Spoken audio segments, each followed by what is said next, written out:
atau mensinkronkan dengan konsep dan teori yang ada di pemasaran. Begitu nggih? Jadi saya hanya akan mendalang atau melakukan monolog penuh insya Allah setengah semester saja. Sisanya jenengan. Ya, bisa dipahami nggih, bisa dan disetujui. Ini wajib hukumnya, setuju, nggak boleh nolak. Nek nolak njuk piye ya toh? Siap. Oke. Ini saya jujur karena 52, saya kalau harus tanya satu-satu, panggil satu-satu, siapa, di mana kerjanya, dan nganu kayaknya habis waktunya. Jadi mungkin ya sembari jalan, nanti sambil jenengan mungkin berinteraksi, bertanya, saya juga bisa mengetahui panjenengan itu sebetulnya siapa, ya kan, asalnya dari mana, aktivitasnya apa, terus ngopo kok dadak cukup barang iki karepe ben opo gitu itu ya. Nanti kita akan gali dalam percakapan mawon, nggih. Jadi itu terus kemudian tadi karena saya di MS Team sudah bikin pertemuan 1, 2, 3 dan seterusnya sampai saat ini masih sampai 8, maka saya tidak akan bikin ribut di grup WA lagi. Ya, selama ini kan linknya kan dikirim ke WA gitu kan. Nah itu nggak usah, saya nggak akan ikut-ikutan kalau beberapa dosen yang dari luar mungkin karena tidak apa ya, mereka ya dari luar lah gitu ya. Tapi karena saya sudah tahu sistemnya dengan pasti, maka pertemuan 2 besok jenengan tinggal klik pertemuan 2, di situ nanti sudah ada link yang untuk online presentationnya, online kelasnya. Kalau nanti ada materi baru juga sudah akan saya munculkan di situ. Ya, jadi sudah nggak perlu tanya linknya di mana, linknya di mana. Kalau jenengan masuk dengan email mahasiswa STIE juga pasti sudah nanti akan muncul di kalender panjenengan. Begitu nggih? Jadi dibikin simpel saja. Daripada nanti nyari, wah yang dosen ini belum ada linknya, dosen ini belum ada linknya, kan dari kemarin kayaknya gitu lah, membingungkan. Apalagi kalau sudah banyak kan kelewatan. Oke, langsung saja. Kita akan masuk ke materi.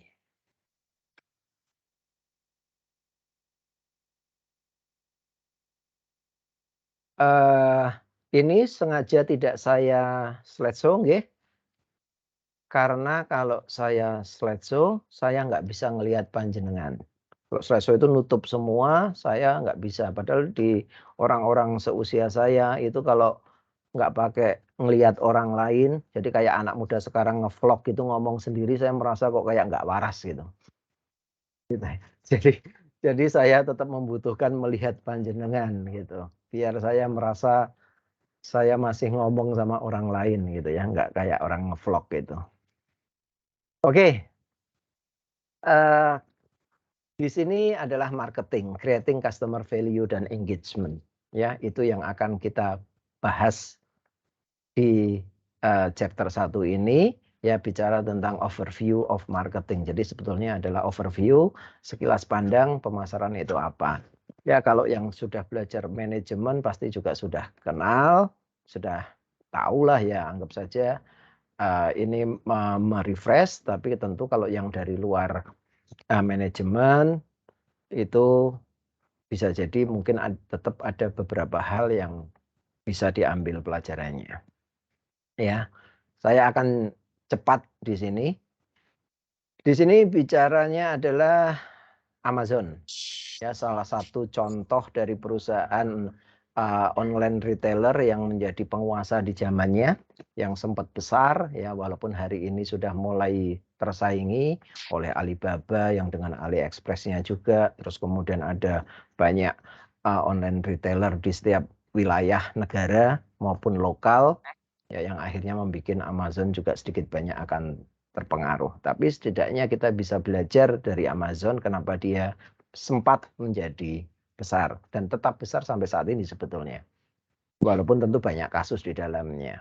Di sana dia dikatakan bahwa dialah perusahaan yang secara obsesif dan mampu berfokus dalam memberikan atau mendeliver, menyampaikan nilai kepada pelanggan.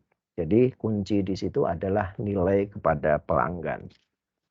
Jadi syarat perusahaan sukses dari perspektif pemasaran adalah mampu mendeliver nilai yang baik kepada pelanggan.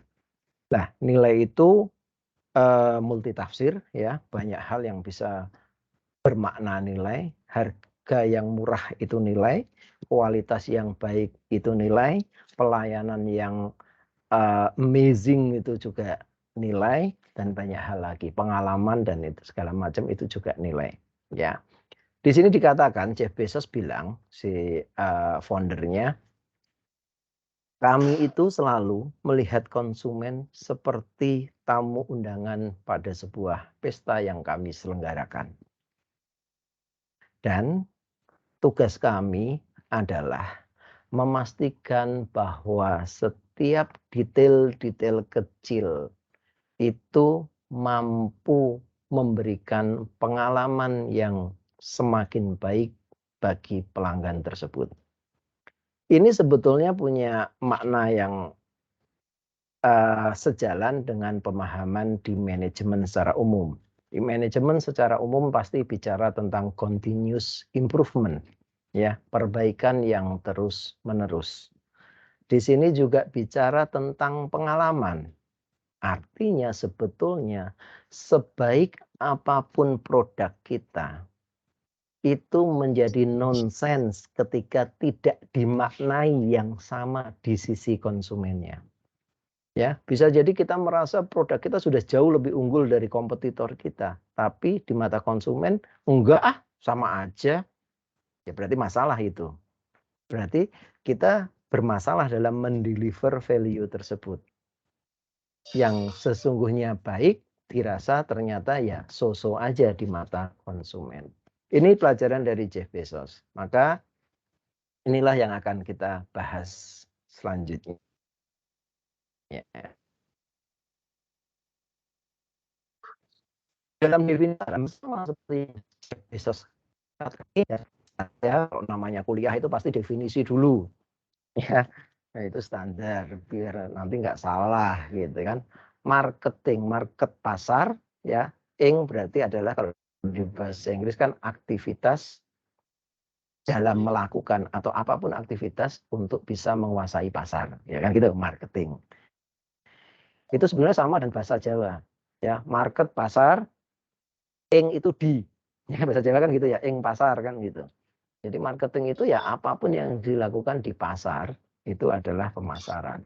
Tapi secara arti yang resmi, ya, marketing itu adalah proses. Ya, maka ini kata pentingnya adalah proses, sebuah proses. Berarti di sana tidak sekali jadi, tidak bim salah bim jadi, tapi ada fase-fasenya, ada tahapan-tahapannya, sifatnya long term, ya. Bicara tentang sustainability, ya, bicara tentang keberlanjutan, ya, continuity dan seterusnya. Terus kemudian di mana di sini dikatakan di mana sebuah perusahaan itu menciptakan nilai untuk customer-nya, ya. Poin di sini menunjukkan bahwa perusahaan itu tidak menciptakan untuk dirinya sendiri. Ya, tidak bilang saya bikin gado-gado terenak di dunia. Terus kemudian merasa setelah bisa bikin gado-gado terenak di dunia, semua orang akan suka dengan gado-gado tersebut. Enggak bisa seperti itu. Ini suara saya masih terdengar enggak ya? Kok kayaknya pada lompat-lompat? Dengar, Pak. Masih, Bu Sri? Dengar, Bapak. Masih dengar, Pak. Oh, Dengar, iya, Bapak. iya. Dengar, Bapak. Oke, Iya. siap. Ya. Tadi kembali ke gado-gado ya. Bukan berarti kalau saya bisa bikin gado-gado paling enak sedunia, semua orang itu akan mau membeli dan suka dengan gado-gado saya. Maka kalau ada yang nggak suka atau segolongan orang, sekelompok orang itu ternyata memilih yang lain, maka berarti itulah value mereka. Ya kan? Value orang bisa sangat berbeda-beda. Oleh karena itu disebut sebagai customer. Ya mungkin ini Semarang ini kan rata-rata senior ya, karyawan senior, tapi belum tentu, saya yakin belum tentu semuanya paham makna customer. Jahat mentok Pak, kayak ngece mentok gitu. Ngece banget sih customer, kan kata-kata yang berulang-ulang disampaikan dari zaman dulu dan pasti kita semua tahu. Oke, kita coba ya, cek ya. Kalau consumer itu adalah akhiran di bahasa Inggris kan berarti orang yang. Jadi orang yang mengkonsumsi. Beda dengan buyer, buyer orang yang membeli. Consumer tidak selalu buyer, buyer tidak selalu consumer, kita semua tahu. Berarti consumer diartikan bahasa Indonesia konsumen, setuju 100%. Tapi customer itu kalau dalam bahasa Indonesia atau dalam buku bahasa Indonesia, dalam tulisan bahasa Indonesia akan diartikan sebagai pelanggan. Sebagaimana saya menciptakan judul sekarang ini, menciptakan nilai pelanggan dan keterikatan. Itu customer. Diartikan pelanggan. Padahal di masing-masing kita, arti pelanggan itu diambil dari bahasa Jawa, langganan. Yaitu orang yang sudah pernah membeli dan membeli lagi, atau orang yang sudah melakukan repeat buying, pembelian berulang. Itu kan makna pelanggan di kepala kita. Padahal maksud dari customer bukan itu sama sekali. Customer itu asal katanya atau kata dasarnya itu custom, yang maknanya adalah variasi, beraneka ragam, berbeda-beda. Berarti arti yang sesungguhnya dari customer adalah ada orang di luar sana yang punya maksud, niat, motif, kebutuhan yang berbeda-beda. Ayo sekarang jujur-jujuran, jenengan tadi dari awal sudah benar belum pemahamannya tentang customer? Siapa yang sudah, wah itu mah sudah tahu saya dari dulu, atau oh iya ternyata saya rada kleru, mamanya gitu, coba jujur-jujuran. Enggak ada. Lebih cerah kali ini sih Pak. Gimana? Iya lebih cerah kali ini, benar-benar. Pak Adam ya. Ya, jadi betul, kalau Pak, kita dengar customer jangan pelanggan, enggak selalu. Customer itu yang menunjukkan orang yang punya motif yang beraneka ragam, yang custom tadi. Oleh karena itu pemasar akhirnya nanti ujung-ujungnya harus bikin segmen-segmen agar kita bisa memberikan value yang tepat pada orang dengan value yang relatively sama dengan apa yang kita tawarkan. Itu baru match. Kalau enggak gitu ya enggak jadi. Kayak bikin gado-gado paling enak, belum tentu semua orang punya value yang sama dengan value saya. Karena custom. Gitu nggih. Terus kemudian build strong relationship. Oh ya udahlah Pak, relationship aja kenapa harus strong, kan gitu. Relationship kan hubungan, jadi menciptakan hubungan. Ya udah hubungan aja, semua orang diajak kenalan, ya kan, semua orang dikasih brosur, semua orang dikasih pamflet, semua orang dikenalkan dengan kita, ya kan. Tapi kok sampai harus strong itu maksudnya gimana? Maksud dari strong itu tidak cuman kenal, kalau bahasa Jawa itu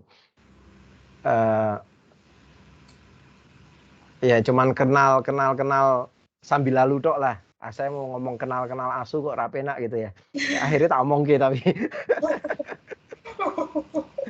Itu istilah Jawa yang untuk menunjukkan bahwa orang itu cuman kenal tapi sambil lalu gitu, yang kenal.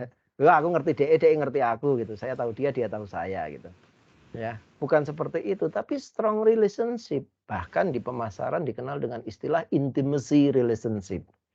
Ya. Hubungan yang kalau di Indonesia kan agak aneh nih, hubungan yang intim. Nanti salah-salah diartikan berhubungan intim dengan konsumen. Itu lebih parah lagi gitu. Enggak, maksudnya intim itu akrab. Ya, akrab. Ya, kita harus benar-benar sampai berhubungan akrab. Karena dengan akrab itu baru kita akan dengan mudah berkomunikasi. Ya kan? Kita dengan mudah menyampaikan apa yang ada di diri kita, dan mereka juga akan dengan mudah mengutarakan apa sih sesungguhnya, mereka itu konsumen, sesungguhnya yang menjadi kebutuhan maupun keinginan mereka. Dan nanti kalau terjadi salah-salah sedikit dalam proses, kita melakukan mungkin quality control yang bermasalah, segala macam, minta maafnya akan lebih mudah kalau relationship-nya kuat. Ya, bisa dimaklumi, bisa dipahami. Ya, jadi seperti itu. Nanti akan kita jabarkan agak lebih detail lagi. Dengan tujuan untuk capture value dari konsumen itu sendiri atau pelanggan itu sendiri sebagai return, sebagai balikan, sebagai keuntungan yang bisa kita ambil. Maka di pemasaran itu tidak mengenal istilah take and give. Tapi yang dikenal adalah give and take. Ngasih dulu baru lu minta. Jangan minta dulu baru ngasih. Itu jelas nggak kepake, ya. Terus kemudian kita masuk ke prosesnya. Ya, proses agak lebih dalam sedikit, ya, ujungnya sama, capture value, ya. Bahwa ini ada garis putus-putus, ini menunjukkan bahwa tahap kelima itu hanya bisa kita lakukan kalau 1, 2, 3, 4 stage atau step 1, 2, 3, 4. Jadi itu peluang untuk sampai ke tahap 5. Ya. Yang pertama adalah memahami kebutuhan pasar. Oleh karena itu, di dunia pemasaran yang dilakukan pertama adalah riset. Ya, riset pasar, ya, survei konsumen, ya, untuk memastikan apa sih butuhnya, apa sih pengennya. Jadi kita nggak bisa tadi asal bikin gaduh-gaduh dan menganggap semua orang suka gaduh-gaduh. Nggak bisa. Kita harus yakin dulu apa butuh mereka, apa pengen mereka. Bahkan butuh dan pengen itu kayaknya sederhana juga. Kata yang, alah, kabeh wong ngerti toh Pak, butuh, keinginan itu semua orang tahu lah. Mosok ada orang nggak tahu? Nah, jawaban saya, mosok semua orang tahu. Mungkin ada juga yang nggak tahu. Ya, kira gitu. Jadi kebutuhan itu adalah suatu kondisi kekurangan. Ya, ketika kita merasa kurang air, maka dehidrasi, haus. Nah, itu butuh. Ya, kurang makanan di perut, itu jadinya lapar, itu butuh. Galau, itu artinya butuh juga kasih sayang, itu kan butuh. Cuman permasalahannya kita di sini sekarang ada 46, 47 dengan saya. Kalau kita umpamanya tadi sudah kuliah lama, ya kan, belum sempat minum kan mestinya haus. Kita anggap saja semua haus. Tapi begitu nanti ditanya mau minum apa, jawabannya akan custom lagi. Ya, ingat kembali ke tadi custom. Jawabannya akan custom. Ada yang bilang cukup air putih, ada bilang minta teh, kopi, ada yang bilang whisky, ada bilang Johnny Walker, cium bekonang dan segala macam gitu. Bisa sangat variatif. Ya. Karena keinginan walaupun berasal dari kebutuhan yang sama sangat variatif. Itu depend on historical background masing-masing, depend on habitnya masing-masing. Ya, Pak. Ketika melihat tadi custom, kan perusahaan yo bingung loh. Emang kita harus menyediakan semua tadi. Lah wong sekelas 46 aja pengennya macam-macam kayak gitu, kita nggak bisa ciptakan semua. Nah, itu tantangannya di situ. Maka kita akan kupas pelan-pelan. Yang jelas logikanya dapat dulu di awal. Oke. Baru setelah kita memahami pasar, kita tahu butuhnya, kita tahu inginnya, baru materi-materi berikutnya, chapter-chapter berikutnya tentu akan bicara tentang strategi. Tahap berikutnya adalah bicara tentang strategi. Yaitu strategi yang dimulai atau diinisiasi akan pemahaman dari kebutuhan dan keinginan konsumen tadi. Maka disebut sebagai desain customer value driven marketing strategi. Jadi mendesain sebuah strategi pemasaran yang didorong, diinisiasi oleh nilai yang ada di konsumen. Bukan nilai yang ada di kita. Banyak kan, mau bisnis apa? Ya bisnis yang kamu suka. Banyak kan yang gitu kan? Kalau ditanya, bisnis apa enaknya? Ya yang passionmu apa, ikuti aja. Yang jenengan passion belum tentu orang suka loh, orang mau loh. Yakin itu pada mau mengkonsumsi, pada mau beli. Enggak lah. Ini bukan tentang kita. Pemasaran itu selalu bicara tentang kamu. Ya. Ini bukan tentang saya, ini tentang jenengan gitu. Kalau di kelas ini ya, jenengan kan konsumennya nih. Saya kan produsennya. Jadi ini bukan tentang saya pengen apa, makanya saya harus bilang tadi saya akan lihat dulu kelas ini akan seperti apa, diajak cepat, diajak lambat dan segala macam saya sesuaikan insya Allah dengan apa yang terjadi di kelas. Saya kan belum kenal, belum tahu gitu kan, animonya seperti saya udah mulai tahu Mas Nursu Priyatna ini tipe yang ambisius gitu. Secara awal ya, awal loh ya. Ini nggak tahu kadang-kadang cuma 1, 2, 3 minggu, kadang-kadang begitu nanti wah tugas mulai banyak, kerjaan kantor banyak, itu biasa jadi ambisinya melempem itu bisa jadi. Banyak cerita seperti itu. Jadi kita cek dulu, cek ombak dulu ini. Ya, test the water gitu ya kalau istilahnya. Nah, kemudian setelah itu baru mengkonstruk program pemasaran yang terintegrasi. Jadi memanfaatkan seluruh komponen, seluruh resource di dalam pemasaran agar kita mampu menghantarkan nilai yang superior. Ya kenapa sih harus superior pertanyaannya? Kenapa nggak nilai aja? Tadi kan nilainya sudah pokoknya pas sesuai kita hantarkan. Kenapa sih? Kenapa harus superior? Pertanyaan berikutnya ya kan. Jawabannya adalah kita berada di era yang kompetitif, ya kan? Kita selalu di industri apapun kita punya kompetitor. Kalau kita bicara tentang perang, bicara tentang kompetisi, bicara tentang menjadi pemenang, maka juara itu selalu hanya satu. Nah, terus yang lain jadi apa, Pak? Pemain lain yang kalah hanyalah akan menjadi batu pijakan bagi sang pemenang untuk menaiki podium kehormatan. Kan gitu hukumnya. Jadi value-nya harus superior karena kalau tidak superior ya orang akan lebih memilih yang lain dong, tidak memilih panjenengan, tidak memilih kita kan kira-kira gitu. Nah, setelah itu menciptakan hubungan yang menguntungkan tadi strong relationship sekarang digeser sedikit menjadi profitable relationship. Ini apalagi Pak, tadi sudah disuruh strong, biar kalau salah-salah sedikit nggak apa-apa. Sekarang malah hubungannya harus menguntungkan.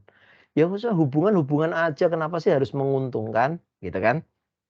Nah, jawabannya adalah ya karena kita itu dalam mengeluarkan energi, waktu, ya kan, uang dan semua resource tentu kita ingin mendapatkan kembalian.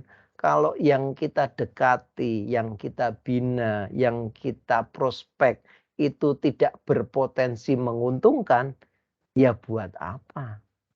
Ya, ini identik juga dengan umpamanya salah satu lagunya Opik itu ya, kumpulono wong-wong kang soleh gitu kan.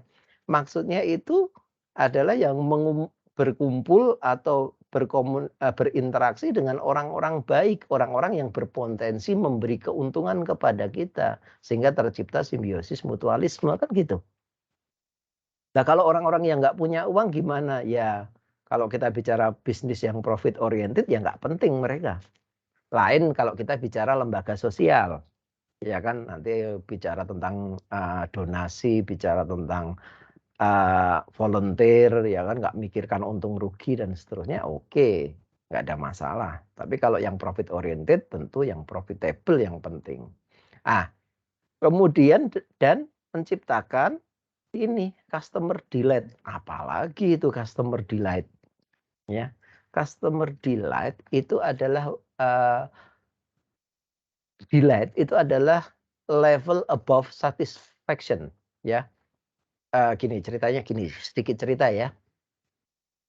Kalau kita itu konsumen, itu kan selalu punya ekspektasi, kita selalu punya harapan. Ketika harapan kita sesuai dengan realita, ya atau our expectation become reality, maka kita akan satisfy. Ya kita akan puas.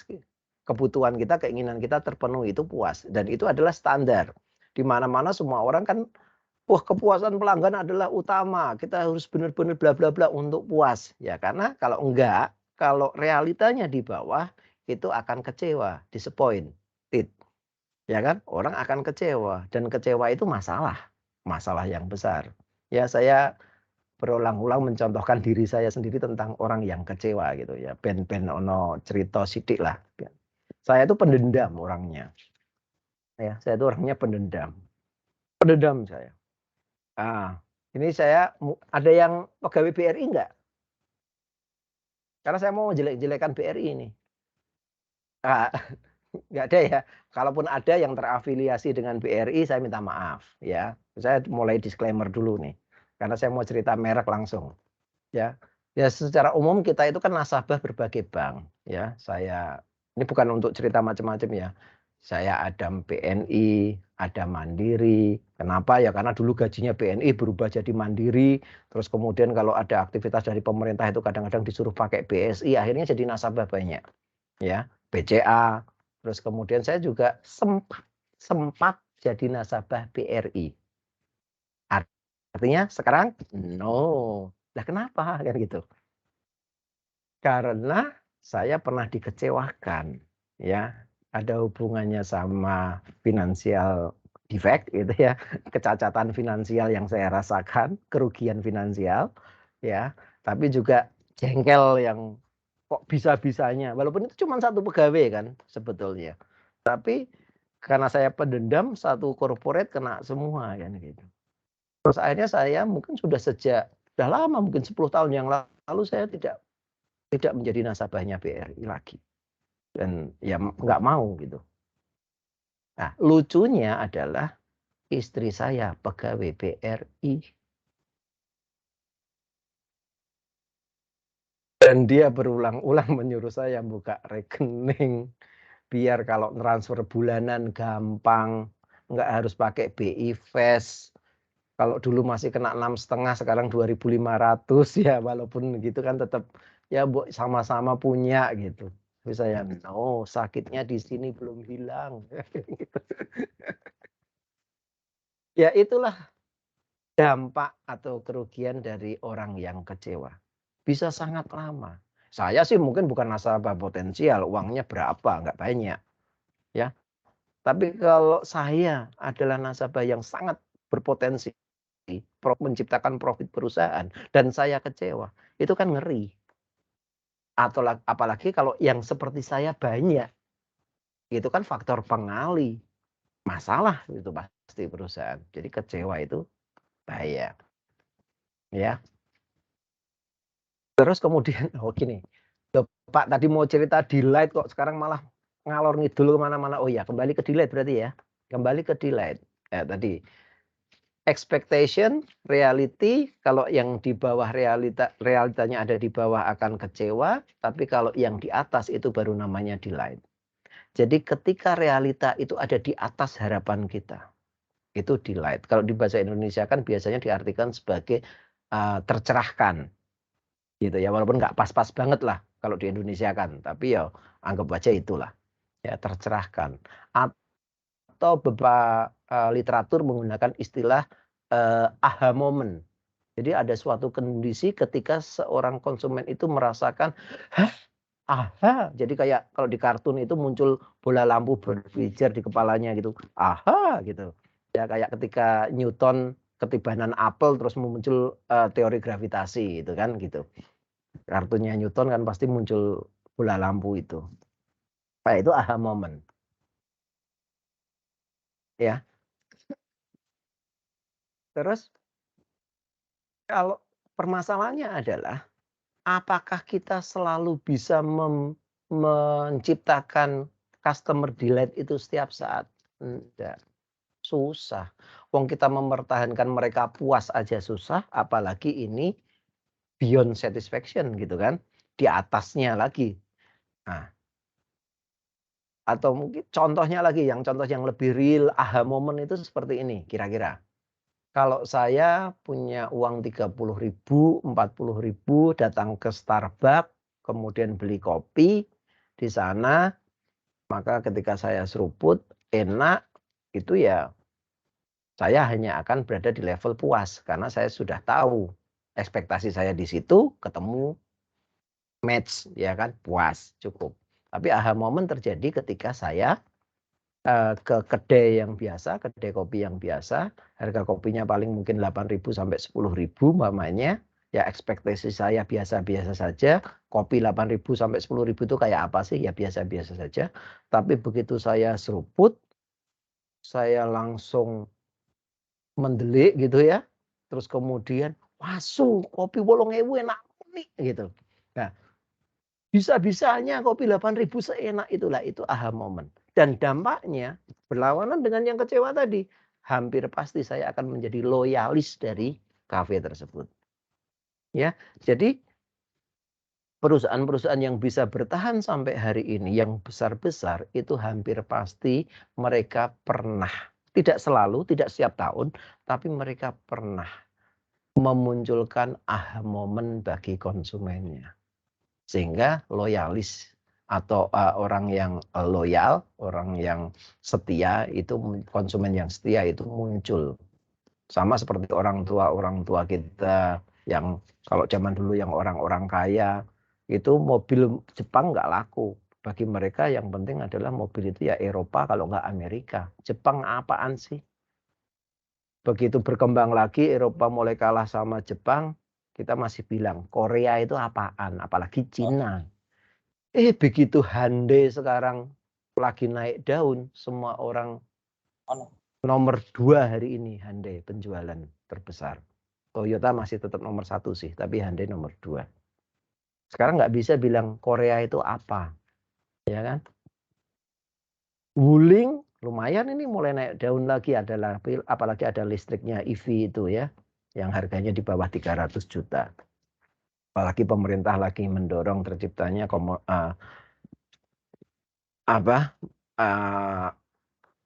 lingkungan kelistrikan yang baik lah bagi para produsen listrik tadi. Ya, yang pakai gas melon disuruh hilang, yang pakai bensin disuruh dibatasi, harganya dibikin tinggi, kita menganut Euro 4, di mana Euro 4 itu ronnya ron 95. Ron 95 itu identik dengan Pertamax Turbo yang harganya hampir 20.000. Jadi Pertamax aja besok nggak bisa kita beli, 14,5 itu wis larang, tetap iso tuku karena akan dihapus nanti sebentar lagi. Ya siap-siap. Gendang lulus, gendang golek duit menang. Ya kan setelah lulus saya cari uang lagi, maksudnya gitu.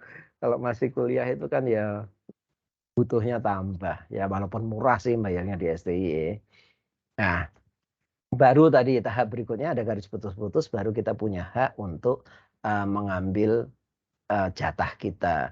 Kita punya hak untuk ngerogoh kantongnya si konsumen. Kita punya hak untuk membuka dompet dan ngambil kredit card atau debit cardnya konsumen. Kira-kira gitu. Ya. Ini kembali sedikit memahami pasar dan kebutuhannya pelanggan ya. Need di sini dikatakan state of deprivation ya. Tadi ada suatu kondisi di mana kita merasa kurang. Nah, want adalah need yang dibentuk oleh si orang tersebut. Jadi ini ada historical background, tadi ada kebiasaan, ada segala macam, ada nilai-nilai yang dianut. Jadi kalau yang muslim selapar-laparnya gitu umpamanya yang nggak akan memilih makanan haram untuk dimakan, kan kira-kira gitu. Ya karena ada nilai-nilai. Ya walaupun selapar apapun, kecuali sudah mau mati lain ceritanya. Nah, yang berikutnya adalah demand. Demand itu kan ya standar permintaan gitu kan. Cuman permasalahannya adalah yang sebenarnya dibutuhkan oleh pemasar kalau sudah bicara tentang transaksi itu ya demand. Need sama want itu cuman masih berada di ranahnya si konsumen. Kita penting untuk tahu. Kita bahkan kalau bisa mempengaruhinya. Tapi itu masih di ranah sana.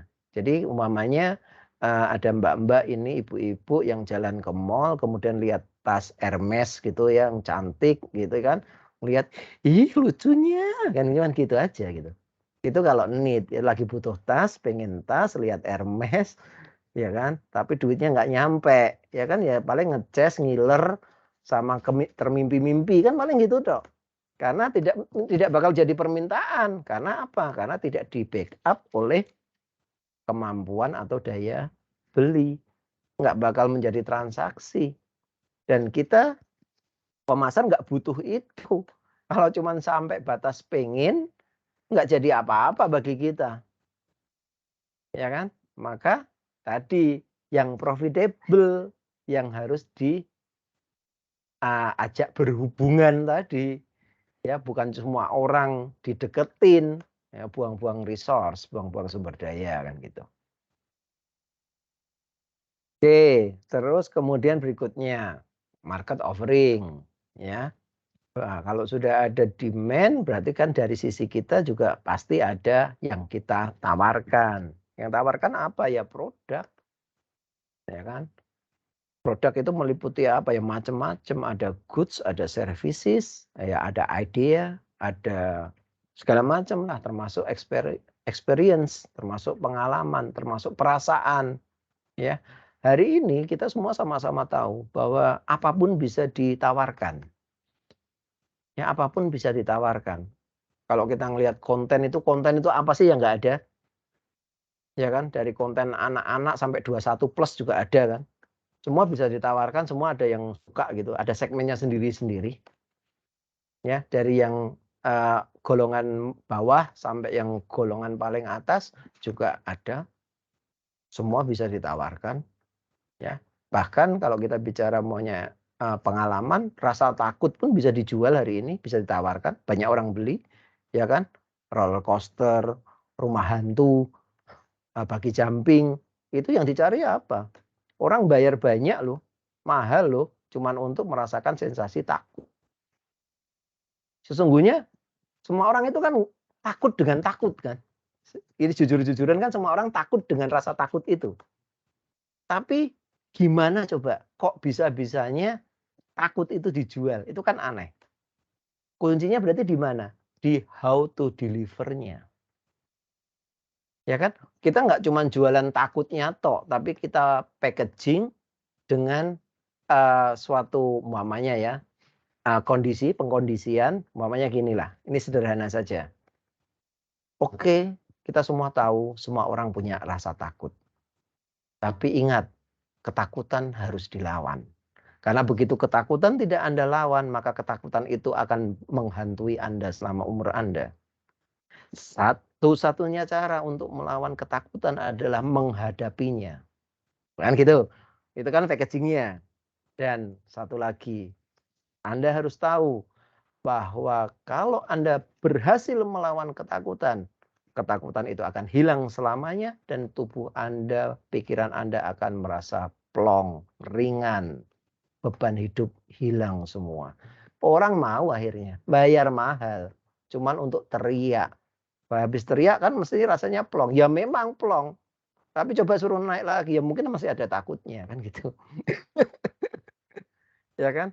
Jadi ya gitu, semua itu bisa ditawarkan. Tergantung bagaimana kita packagingnya, menyesuaikan value yang kita tawarkan dengan value yang ada di perspektifnya si konsumen tadi atau calon konsumen tadi.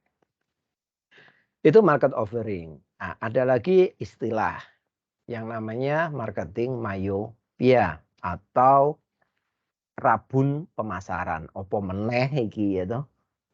Rabun pemasaran. Saya ini sudah di atas 40, sudah mulai plus, ya kan, sudah mulai rabun.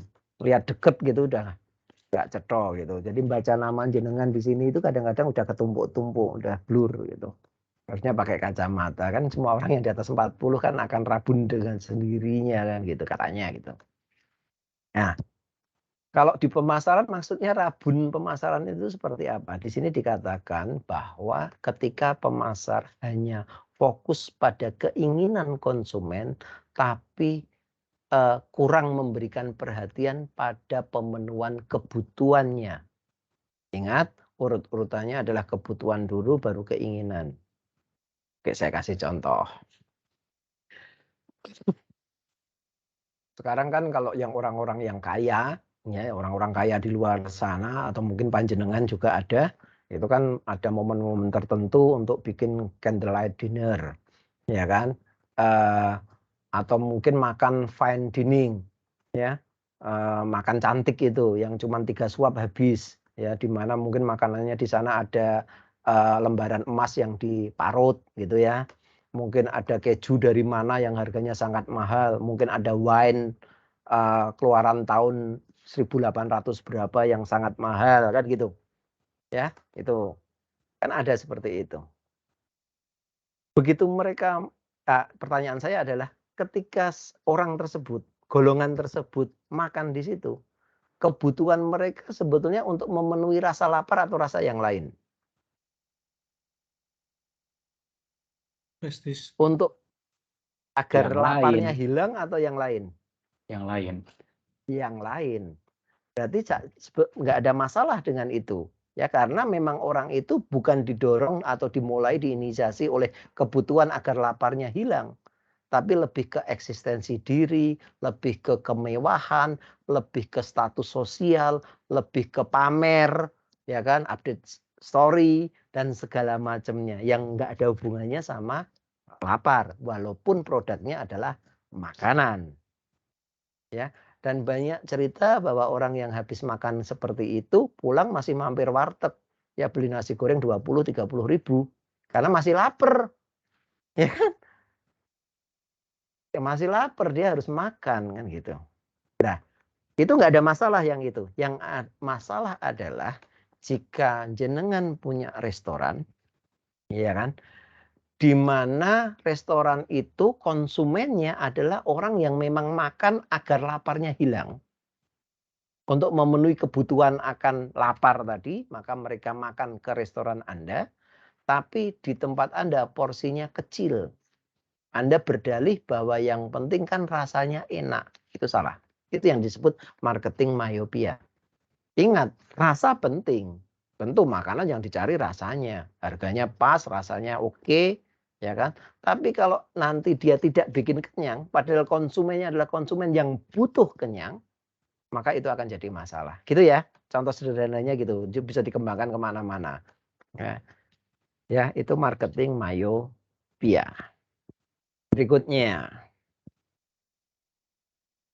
Berikutnya adalah customer value dan satisfaction, ya, pemenuhan, keterpenuhan kebutuhan, keinginan, atau kadang disebut juga ya kepuasan gitu.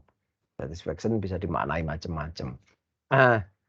Kita nggak lihat dari customer, tadi sudah dibahas, kita lihat dari sisi marketernya atau dari sisi pemasarnya. Di situ dikatakan set the right level of expectation. Menentukan titik yang benar, yang pas atas harapan. Maksudnya apa? Maksudnya jangan terlalu tinggi, jangan terlalu rendah kan gitu. Kalau rendah emang kenapa? Kalau tinggi emang kenapa? Semuanya bermasalah. Kalau kita memberikan harapan yang terlalu tinggi, masalahnya adalah satu, kita akan repot untuk mewujudkannya. Ya kan? Kadang-kadang jeleknya orang pemasaran itu adalah ngiming-ngimingi atau mempromosikan atau mengkampanyekannya lebay. Ya kan? Terus yang penting pokoknya dapat konsumen dulu lah gitu. Ya kan? Apapun pokoknya membual model apapun dilakukan. Nah, mereka lupa bahwa bualan yang terlalu tinggi itu dampaknya juga tidak terlaksana dan kecewa. Ya, kalau umpamanya zaman saya masih muda dulu, saya umpamanya nembak istri saya ngomongnya gini, "Dek, jadi istri saya ya, nanti tak ajak piknik ke Neptunus," umpamanya gitu. Itu sudah mesti dia nggak mau kok. Ya kan? Akeh ngapusine gitu. Piknik tekan Neptunus barang ngopo gitu ya. Wong yang sampai Mars saja sampai sekarang belum terlaksana kok. Ini lebih jauh lagi kan gitu. Ya. Jadi terlalu lebay itu sebetulnya juga buruk. Walaupun terlihat menarik pada awalnya, tapi untuk konsumen yang cerdas itu akan menjadi bullshit gitu. Omong kosong loh gitu. Ingat, kita konsumen juga banyak yang cerdas hari ini gitu kan. Nggak bisa dengan mudah dibohongin. Ya. Nah, kalau terlalu rendah masalahnya apa? Terlalu rendah masalahnya adalah tidak menarik. Sama seperti umpamanya kemarin saya waktu ngelamar istri saya bilangnya gini, "Dek, jadi istri saya ya, saya jamin hidupmu rekoso terus salawase. Ya kemana-mana kita ngontel sepeda. Yang penting ngantoh kita bersama-sama. Saya rasa saya diludahi mungkin. Gitu ya. Mesti nggak diterima dong. Karena nggak ada ekspektasi. Ya, nggak ada mau terus ngapain gitu. Nggak ada yang diharapkan lagi kalau cuman kayak gitu. Harapan yang terlalu rendah ya juga pasti tidak menarik sama sekali. Nah, set the right level itu yang benar-benar harus hukumnya wajib fardu ain itu. Ya, cuman permasalahannya apakah bisa langsung seketika kita tahu level ekspektasinya seperti apa? Ya tadi harus ada survei pasar, riset konsumen dan seterusnya. Itu harus tahu dulu mereka itu sebetulnya harapannya sebatas apa sih. Dan kita sekali lagi ini tentang kamu, maka kita yang menyesuaikan dengan harapan tersebut. Ya agak dinaikin sedikit biar agak menarik, oke, tapi jangan lebay tadi. Ya, itu. Terus kemudian ini tentang exchange, ya pertukaran. Kita semua tahu kalau di ekonomi kita bicara tentang trade, ya perekonomian, perdagangan itu selalu awalnya dari exchange atau kalau barter lah ya pertukaran. Saya punya apa, saya ingin apa, Anda punya apa, Anda ingin apa. Ketika match ya terjadilah exchange. Kalau nggak match ya nggak bisa. Jadi sekali lagi balik ke yang tadi, yang penting adalah menyesuaikan apa yang dibutuhkan oleh mereka dan juga oleh kita. Selama bisa klop terjadi, kalau enggak terjadi. Nah ini udah, terus kemudian ada beberapa yang saya lewati nggih, karena saya rasa sesuatu yang mudah dipahami oleh panjenengan. Ya ini ada company, ini ada kompetitor, bicara tentang kekuatan lingkungan utama, ada supplier, ada marketing intermediary, ada final consumer. Ini kalau kita bicara nanti di masalah tentang place ya, 4P yang place. Ya, tentang distribusi dan seterusnya. Perkembangan hari ini yang paling berubah adalah terkait dengan marketing intermediary hari ini. Ya, marketing intermediary atau penghubung atau apa sih istilahnya lainnya penghubung itu ya pokoknya intermediary lah ya, perantara. Angel ngomong perantara. Perantara itu makin hari makin berkurang ketika online ini semakin merajalela. Ya hari ini konsumen final consumer itu akan dengan mudah berinteraksi langsung ke produsennya, ya khususnya untuk barang-barang yang kecil-kecil lah, ya barang-barang yang kecil-kecil. Juga barangnya akan cenderung menjadi harganya akhir akan menjadi relatif murah karena masih ada ongkir segala macam gratis ongkir. Ya, jadi mak-mak yang di sini, mbak-mbak yang di sini hampir pasti tahu bahwa untuk produk yang di bawah 1 kilo itu beli online pasti lebih murah. Ya, yang di bawah 1 kilo ya, karena hampir pasti ada gratis ongkir sekarang. Tapi kalau yang di atas 1 kilo beli BI tanggal BI gitu ya jatuhnya sama aja. Karena harus masuk kargo dan seterusnya. Ya. Intermediary semakin berkurang hari ini, jadi kalau selama ini jenengan bermain di ranah intermediary bisnisnya hati-hati karena makin lama orang semakin tidak membutuhkan itu walaupun untuk produk-produk tertentu alat berat segala macam tetap masih ada intermediary ya tapi trennya adalah semakin berkurang ya terus yang perlu diwaspadai tentu adalah kompetitor karena dia akan selalu bereaksi kita diam dia bereaksi, kita maju dia bereaksi, kita mundur dia juga bereaksi. Jadi kompetitor itu mengerikan. Ya dan kita mahfum selalu ada kompetitor. Permasalahannya kan gitu, ya kan? Kita diam dia akan menyalip kita, ya kan? Kita mundur dia akan dengan semakin semangat menginjak-injak kita. Kita maju, dia akan termotivasi untuk melaju juga lebih kencang agar tetap bisa mengiringi atau bahkan menyalip kita. Itu hukumnya kompetisi.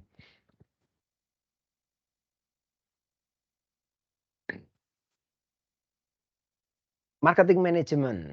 Sekarang tadi definisinya marketing, create value, dan deliver value, ya.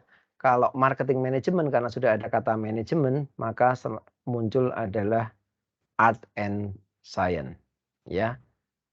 Seni dan ilmu. Nah, kalau jenengan belajar manajemen, pertama juga pasti didefinisikan manajemen adalah science and art. Ya. Sebenarnya agak unik ini sih pemasaran. Kalau di manajemen itu biasanya nulisnya adalah science and art. Jadi ilmu dan seni. Tapi ketika masuk ke pemasaran biasanya ditulis memang art and science. Walaupun tidak selalu ya, tapi biasanya seperti itu. Jadi seolah-olah ingin mengatakan bahwa kalau di pemasaran itu seni lebih penting daripada ilmunya gitu. Walaupun saya nggak setuju 100% juga, tapi setidaknya kita bisa memahami bahwa karena pemasaran itu ruang lingkupnya atau interaksinya adalah dengan manusia atau sekelompok manusia. Di mana agar kita bisa berinteraksi yang maksimal dengan orang atau kelompok orang, kita harus mengedepankan seni. Ya, seni berinteraksi, seni komunikasi, seni merayu, seni membikin senang, seni, segala macamnya, ya. Jadi ini agak unik gitu ya, untuk memilih pasar sasaran dan menciptakan profitable relationship, jelas itu. Tadi sudah. Nah, kita harus mulai dari menjawab pertanyaan sederhana yang ada di bawahnya. Pelanggan seperti apa sih yang akan kita layani? Maka siapakah dia menjadi penting tadi, ya. Siapa dia? Saya harus tahu persis, umpamanya Mbak Bunga ini, Mbak Bunga Pertiwi ini saya sebut karena yang ada di depan saya ya. Kalau saya yang di cuman huruf-huruf tok, AR, AS, AS, MA, KP, TS itu kan ya angel tak sebut ya. Ini yang ada di depan aja. Mbak Bunga Pertiwi gitu ya.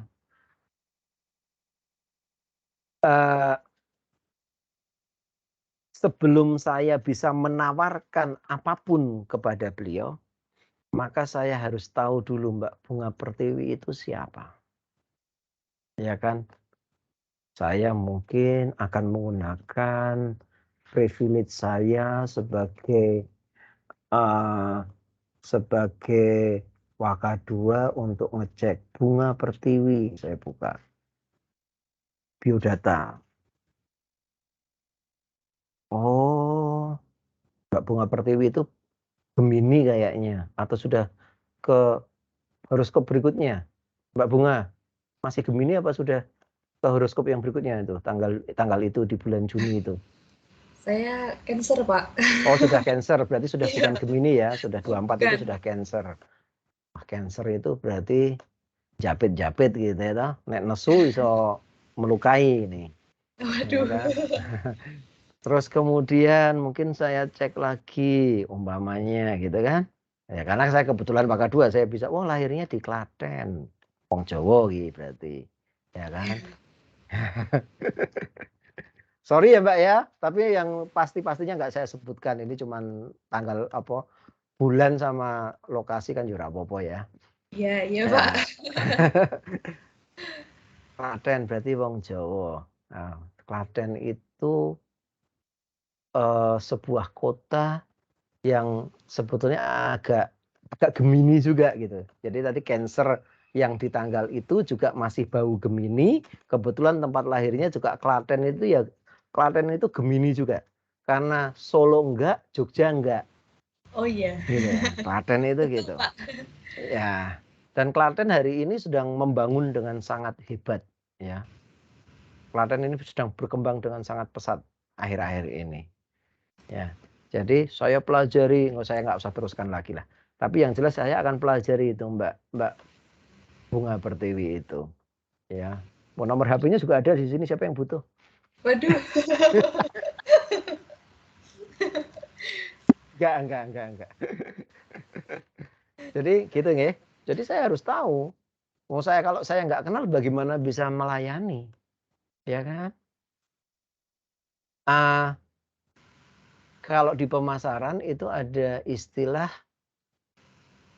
kita itu harus bisa menemukan titik sentuh, titik titik sentuh yang tepat pada seseorang. Karena semua orang itu titik sentuhnya bisa beda-beda. Karena tugas utama para pemasar itu adalah melakukan rangsangan kepada konsumen. Ya, merangsang, benar ya? Melakukan rangsangan.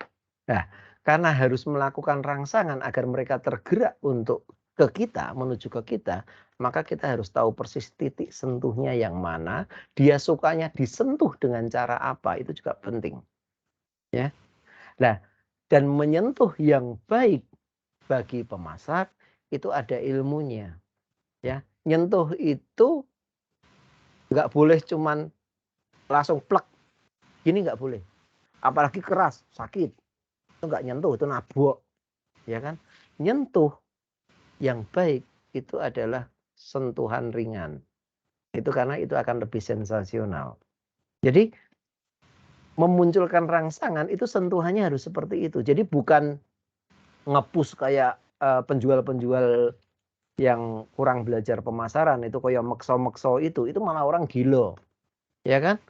Kalau tahu-tahu cewek ditembak langsung belum kenal belum apa tahu-tahu langsung ngomongnya terlalu banyak atau memberikan push tekanan-tekanan tertentu ya malah bisa dibalang teklek orang itu kan gitu.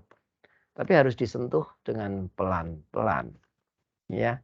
Nah, itu namanya ada seni untuk menyentuh titik-titik tertentu. Jadi harus mengenal dulu dengan baik, baru kita bisa mulai melangkah untuk melayani dengan baik sehingga potensi dia terpuaskan siapapun itu dengan produk apapun dari kita itu akan bisa wujud. Ya, maka kelanjutannya itu ya saya lanjutkan langsung berarti bagaimana cara kita melayani konsumen itu dengan cara yang paling baik.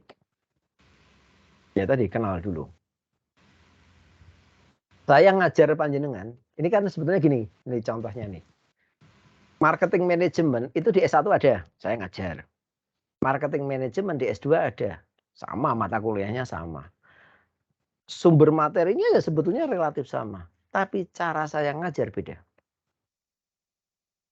Karena di asumsi saya, ya saya sudah membangun asumsi, artinya berdasarkan pengalaman, saya relatif akan tetap harus meletakkan panjenengan yang MM ini pengetahuannya berada di atas yang S1. Walaupun S1 banyak yang karyawan juga di tempat kita kan. Ya, banyak yang karyawan juga, tapi tetap S1. Ya kan? Jadi sekarang saya punya 3 tingkat. Tingkat yang MM, tingkat yang kelas karyawan, tingkat yang fresh graduate. Jadi mendelivernya juga beda-beda. Usianya juga relatif beda-beda. Kalau yang MM itu usianya ya ini di atas. Pokoknya bisa jadi memang masih muda, tapi bisa jadi juga relatif sudah cukup mendekati saya mungkin. Ya, yang kakak juga sama, relatif muda juga banyak, ya kan? Yang transferan dari D3 kan juga banyak, langsung kuliah atau yang baru SMA kerja sebentar terus kuliah itu juga banyak. Kalau yang masih muda-muda itu ya guyonnya juga beda. Ya kan ceritanya beda. Ya kan? Jadi sekali lagi ini bukan tentang saya, tapi ini tentang Anda. Ya kan? What is your who is your audience kan gitu kalau di dunia komunikasi. Baru kemudian nanti kita akan belajar tentang market segmentation, kemudian juga target marketing. Ya, market segmentation adalah mendivide atau memilah-milah ya pasar menjadi kelompok homogen, ya menjadi kelompok-kelompok yang relatif homogen. Jadi pilah-pilih lah gampangannya gitu, pilah sama pilih, mengelompokkan baru kemudian kita pilih yang menurut kita bisa sesuai dengan value yang ada, value dia dan value kita relatif sama, itu baru namanya sasaran atau target marketing. Segmen mana yang akan kita pilih? Pertanyaannya adalah Jadi segmentasi itu kan nanti bisa beraneka ragam, bisa disegmen berdasarkan usia, bisa disegmen berdasarkan pendapatan atau pengeluaran, bisa disegmen berdasarkan jenis kelamin, bisa disegmen berdasarkan nationality, bisa disegmen berdasarkan religiosity, bisa disegmen berdasarkan apapun, ya kan, suku, macam-macam lah, bahkan orientasi seksual itu bisa disegmen, ya kan. Secara umum gender umpamanya itu ada cowok, ada cewek, udah jelas. Tapi sekarang gender kan berkembang, ya kan? Ada yang di tengah-tengah, ada yang tengah-tengah cenderung ke sini, tengah-tengah cenderung ke sini, makin nggak karuan sekarang, ya kan? Kalau dulu yang namanya high heel itu paling pol ukurannya 40 41 lah. Karena maksimal ukuran kaki cewek ya 41 42 lah paling pol. Sekarang bisa jadi ya kan produsen high heel harus bikin yang 45 46 karena yang make cowok gitu. Bener gak? Ya, ya bener ya. Seperti itu. Jadi ya berkembang gitu. Ya. Kemudian kalau kita bicara segmen tadi, sekali lagi mendivide menjadi beraneka segmen, terus kemudian target dikatakan adalah merefer pada segmen mana yang akan kita tuju. Loh, berarti kita memilih kan gitu. Kalau kita memilih berarti nggak boleh semuanya dong. Tapi kalau kita bicara umpamanya kayak Samsung, kan dia ada low end, ada middle, ada high end. Berarti kan semua segmen. Katanya harus memilih. Gimana sih nggak konsisten kan gitu ya? Benar nggak? Jadi kan rasakan keanehan nggak? Nah, jawabannya adalah normally segmen harus dipilih salah satu. Ya kan? Normally harus dipilih benar-benar yang secara value sama dengan punya kita agar bisa goal, agar bisa dengan mudah sasaran itu terkenai oleh amunisi yang kita miliki. Ya. Jadi kalau saya mengilustrasikan pemasaran itu kayak orang membawa gendewa, kemudian gendewa tentu ada talinya, kemudian ada busur ya, gendewa busur, dan kemudian ada anak panah yang kemudian ditarik, dan kemudian ketika kita merasa sasaran itu sudah tepat, di sana ada sasaran, ada lingkaran merah putih itu, angka 1 sampai 10, tengahnya merah. Terus kemudian kita lepas. Harapan kita tentu kita bisa kena yang paling tengah, ya kan, sempurna, nilai 10. Ya. Semua yang ada di orangnya, busurnya, anak panahnya itu pemasaran. Ya, itu adalah pemasaran. Tugasnya adalah untuk mendorong, ya kan, anak panah tadi mencapai sasaran secepat mungkin, setepat mungkin. Lah, ujungnya anak panah itu yang namanya selling, penjualan. Penjualan itu cuma ujungnya. Fungsinya adalah untuk yang menyentuh secara langsung target tadi. Dan dia harus runcing, karena kalau nggak runcing nggak bisa nembus, ya kan? Nggak bisa nembus sasaran. Jadi selling itu sebetulnya hanyalah ujung anak panah. Tapi bangun besarnya itu adalah pemasaran itu. Ya. Nah, terus tadi target kan berarti harus satu anak panah kan satu target. Tapi Samsung enggak. Karena apa? Karena resource dia sudah berkembang. Sehingga dia tidak cuma satu busur dan satu anak panah. Tapi dia sudah menggunakan stand gun umpamanya atau menggunakan apapun lah ya. Senjatanya banyak, busurnya banyak, yang ditembak juga banyak. Tapi kalau yang pertama kali wajib memilih. Kalau enggak kita hanya akan buang-buang energi. Ya. Samsung itu semua perusahaan besar itu juga memulainya dari segmen-segmen tertentu juga. Kecil-kecil dulu. Baru nanti setelah berkembang mereka mencoba menyasar banyak segmen. Walaupun nanti di salah satu kasus yang nanti akan kita bahas adalah ternyata ada beberapa perusahaan yang kembali mengecilkan jumlah sasarannya. Karena dia melakukan yang namanya refocusing. Ya kan? Kembali ke kitoh kalau bahasanya. Ya kan? Kembali untuk hanya fokus pada yang mereka benar-benar mampu atau kuasai. Daripada saya punya banyak tapi cuman so-so semua, nggak ada yang unggul semuanya, maka saya hanya pilih yang saya bisa atau kami bisa unggul. Gitu ya, itu nanti kita akan belajar lebih jauh berdasarkan kasus yang seperti itu.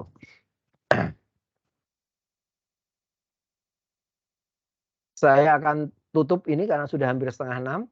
Ya, nggak usah panjang-panjang juga ya toh. Aku ngajar ke jam 10 soalnya. Ini jadi kelas ini benar-benar kelas perjuangan gitu ya. Jenengan juga ya kan, ini juga kelas terakhir hari ini kan. Ya, tapi kan jenengan cuma diem aja gini, bisa sambil nge-vape ya kan. Jadi saya nggak bisa, saya punya vape nih.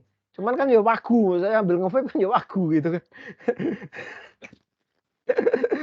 Ya, saya ngomong terus ya sesuai telak garing gitu ya. Ya, jadi ini slide terakhir ini untuk hari ini.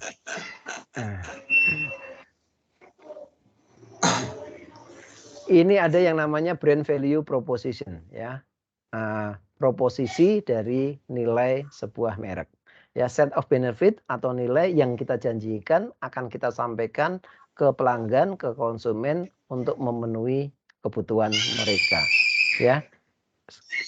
Sebetulnya mengulang ke yang tadi bahwa kita itu harus punya satu proposisi, satu statement kondisi ya kan yang kita janjikan dan kita yakini memiliki nilai yang sama dengan target tadi. Tanpa itu jenengan nggak dianggap. Ya kan? Siapa lu? Ya kan? Siapa lu akan dianggap seperti itu oleh konsumen. Kayak ketika Wuling pertama kali masuk ke Indonesia. Mobil Cina gitu lihat. Ya kan? Motor Cina itu dulu banyak yang masuk di Indonesia selesai semua. Sekarang malah mobil Chery QQ selesai. Ya kan? Atau beberapa lagi merek yang lain selesai. Wuling bisa apa? Lihat, begitu apatisnya kita pertama kali Wuling datang. Iya, benar nggak? Tapi hari ini dia begitu bikin pabrik di Indonesia, ya kan? Dia bisa memunculkan produk-produk yang relatif bisa berkompetisi dengan produk-produk yang lain. Bahkan beberapa orang mengatakan memunculkan standar baru untuk kategori-kategori tertentu. Maka persaingan menjadi semakin mengasihkan. Yang paling untung siapa? Konsumen. Hari ini kita bisa melihat Toyota itu tidak cuma jualan merek, tapi benar-benar mulai berbenah. Kan gitu kan? Persaingan itu kalau dari sisi konsumen selalu menyenangkan, tapi bagi pelakunya itu bikin capek. Ya kan? Karena harus tadi continuous improvement. Jadi itu dulu nggih untuk kelas kita pertama ini. Semoga ya cerita ngalor ngidul ini ya. Cerita ngalor ngidul ini tetap ada poin yang bisa jenengan ambil ya, paling tidak mewarnai pemahaman tentang apapun yang terkait dengan pemasaran yang sudah panjenengan miliki. Mekaten saya akan tutup pertemuan kita. Attendance list sudah saya download. Presensi nanti tugas saya yang akan mempresensi ada 46 sampai saat ini ya. 46 yang masuk. Selama panjenengan berada di kelas ini plus minus sekitar ya 50 sampai 60 menit gitu pasti akan saya anggap hadir. Tapi kalau yang tidak ya piye ya, rapenak aku kalau sing teko awal sampai akhir kan gitu. Ya. Jadi begitu. Terima kasih atas atensinya. Selamat beristirahat, selamat bermalam minggu, selamat sore. Assalamualaikum warahmatullahi wabarakatuh. Selamat sore. Waalaikumsalam warahmatullahi wabarakatuh. Terima kasih. Salam. Terima kasih.